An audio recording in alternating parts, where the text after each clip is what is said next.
Vladimir Putin Ukraine से अपने पुराने स्टाइल में हिसाब चुकता करना शुरू भी कर चुके हैं। रूस की जमीन पर एक एक हमले का 10-10 मिसाइलों से बदला लिया जा रहा है। कर्च स्ट्रेट पर हमले के बाद रूस की तीनों सेनाएं एक्शन में है। शनिवार से समंदर में तैनात रूस की नौसेना का मिसाइल प्रहार जारी है और वहीं दूसरी तरफ रूस के 16 बॉम्बर्स ने उड़ान भरी और यूक्रेन पर मिसाइलों की बरसात हुई। यूक्रेन में मौजूद सेना ने यूक्रेन के अलग अलग शहरों को दहला दिया है।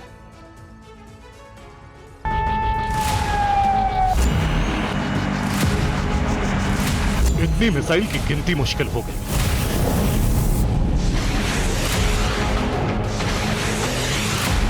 इतना घातक हमला कि पूरा यूक्रेन शेल्टर्स में दुबक गया।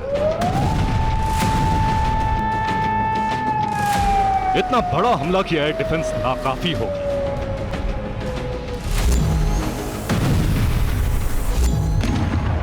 इतने लोकेशन पर एक साथ अटैक कि पूरे यूक्रेन में सायरन गूंजने लगे। 100 मिसाइल की बरसात, समंदर और हवा से आघात। कर्च स्ट्रेट में हमले का बदला कहें या फिर मॉस्को पर ड्रोन अटैक का रिवेंज, पुतिन ने रूस की जमीन पर प्रहार करने की जरूरत की सजा देने का सिलसिला शुरू कर दिया है। शनिवार को रूस के रिवेंज का एक्शन शुरू हुआ और रविवार की सुबह तक पूरा यूक्रेन धमाकों से दहल उठा। यूक्रेन के एक एयरबेस को रूस ने पूरी तरह से बर्बाद कर दिया। समंदर, हवा और जमीन से मिसाइलों की बरसात के बीच यूक्रेन के कई इलाके में बर्बादी की नई इबारत दर्ज हो रही थी। तो दूसरी तरफ यूक्रेन में मौजूद तमाम एयर डिफेंस मिसाइलों को हवा में नष्ट करने के लिए लगातार एक्टिव थे। रूस के टारगेट पर यूक्रेन के सैन्य ठिकाने और कई बड़े शहर थे, लेकिन सबसे बड़ा निशाना था एक एयरबेस। इसका नाम है स्टारो कॉन्स्टेंटिनोव। यूक्रेन के खेमेत्स्की में मौजूद यह एयरबेस यूक्रेन के लिए बेहद अहम था।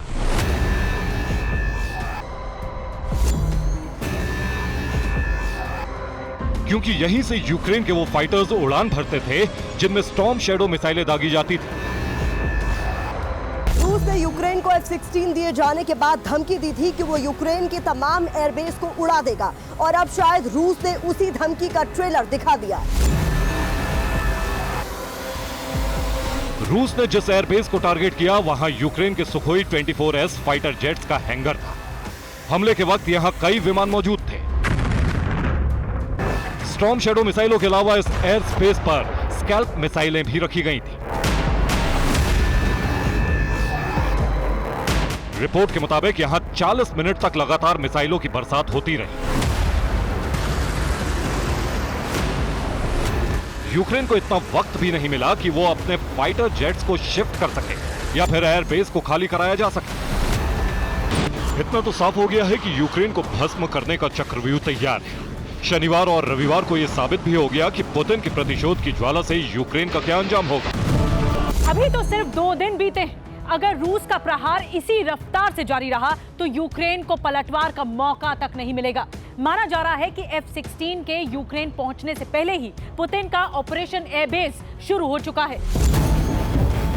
शनिवार से रविवार तक करीब 100 मिसाइलें दागी जा चुकी हैं। अब सवाल है कि क्या रूस का सबसे बड़ा हमला शुरू हो चुका है।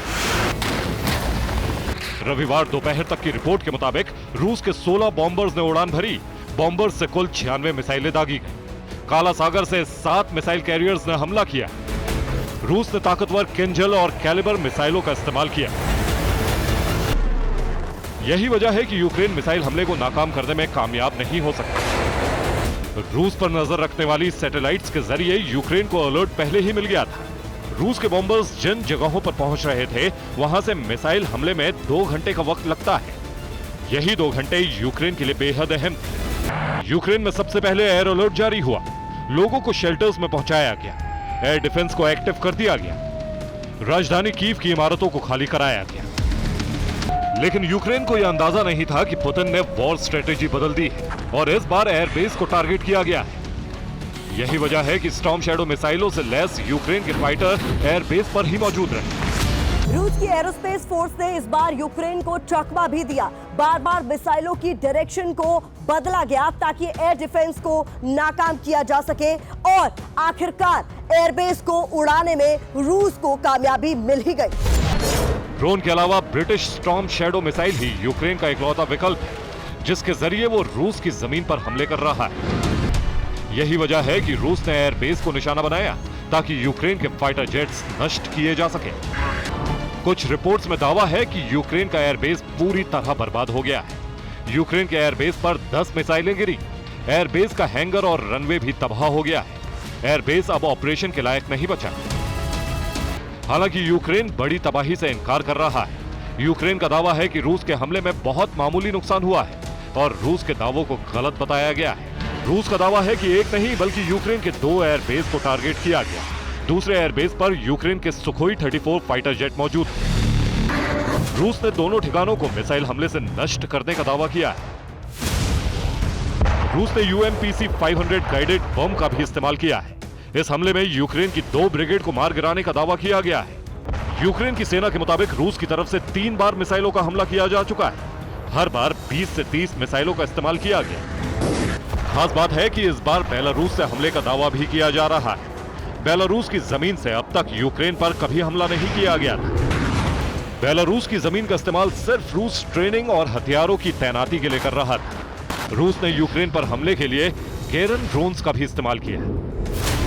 यूक्रेनी सेना का दावा है कि 12 कैलिबर मिसाइल नष्ट कर दिए गए, 27 ड्रोन्स इंटरसेप्ट किए गए, 5 कैलिबर मिसाइलें नष्ट की गई, 13 KH-101 मिसाइलें इंटरसेप्ट की गई। एक दिन पहले ही यूक्रेन के एक पूर्व जनरल ने सरकार को चेतावनी दी थी कि रूस 12 घंटे में कीव पर हमला कर सकता है। अब रूस के हमले की रफ्तार को देखकर अंदाजा लगाया जा सकता है कि वाकई रूस चाहे तो क्या कर सकता है। कहा जा रहा है कि नॉर्थ कोरिया से रूस को कई शॉर्ट रेंज और मीडियम रेंज की मिसाइलें मिल सकती हैं। इसलिए रूस को अब मिसाइलों के स्टॉक की चिंता नहीं है। यही वजह है कि मिसाइलों का ताबड़तोड़ प्रहार शुरू हो गया है। Bureau report, TV9 Bharatvarsh.